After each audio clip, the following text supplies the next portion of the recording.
গাজায় যুদ্ধবিরতি প্রস্তাবে ঘোষিত ইয়েলো লাইন অতিক্রম করে এক প্যালেস্টিনিয়ানকে হত্যা করেছে ইসরায়েলি সেনারা। এমন অভিযোগ এনে যুদ্ধবিরতি বহাল থাকা নিয়ে শঙ্কা জানিয়েছে হামাস। শনিবার ভোর থেকে অবরুদ্ধ উপত্যকা জুড়ে হামলা চালায় দখলদার বাহিনী। এদের মধ্যে নুসাইরাত শরণার্থী কেন্দ্রে থাকা কয়েকজন শিশুও রয়েছে। বড় ধরনের কোনো প্রতিক্রিয়া দেখানো ছাড়াই দিনভর গাজায় হত্যাযজ্ঞের বিষয়ে মধ্যস্থতাকারীদের দ্বারস্থ হয়েছে হামাস।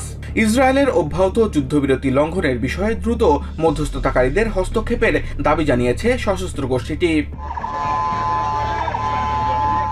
এদিন গাজার মধ্যাঞ্চলে নুসাইরাত শরণার্থী আশ্রয়কেন্দ্র এবং দির আল বালা শহরের একটি বাড়িতে আলাদা হামলা চালায় ইসরায়েলি বিমান বাহিনী।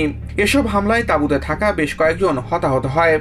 আহতদের উদ্ধারের পর আল আউদা হাসপাতালে নেওয়ার পর ঘটনার আকস্মিকতা বর্ণনা করেন স্থানীয় বাসিন্দা আনাস আল সালুল। আমরা আমাদের ঘরে বসেছিলাম, হঠাৎ প্রতিবেশীদের বাড়িতে একটি ক্ষেপণাস্ত্র আঘাত হানে। আমরা আহতদের নিয়ে তাড়াতাড়ি হাসপাতালে আসি। কেন এমনটা হলো বুঝতে পারছি না।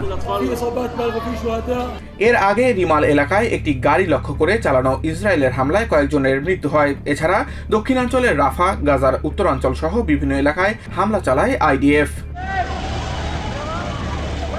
এদিকে আইডিএফ পাল্টা দাবি করেছে রাফায় তাদের সেনাদের জন্য হুমকি তৈরি করা 11 সশস্ত্র হামাস যোদ্ধাকে হত্যা করেছে তারা। এক ভিডিও ফুটেজ প্রকাশ করে আইডিএফ জানায়, এক হামাস সন্ত্রাসী তাদের সেনাদের লক্ষ্য করে গুলি ছুড়েছে। তবে ভিডিওতে হামাস সদস্যকে গুলি ছুটতে দেখা গেলেও তার লক্ষ্যবস্তু অস্পষ্ট ছিল। Samiul Bari Shihab, TVN 24 news desk.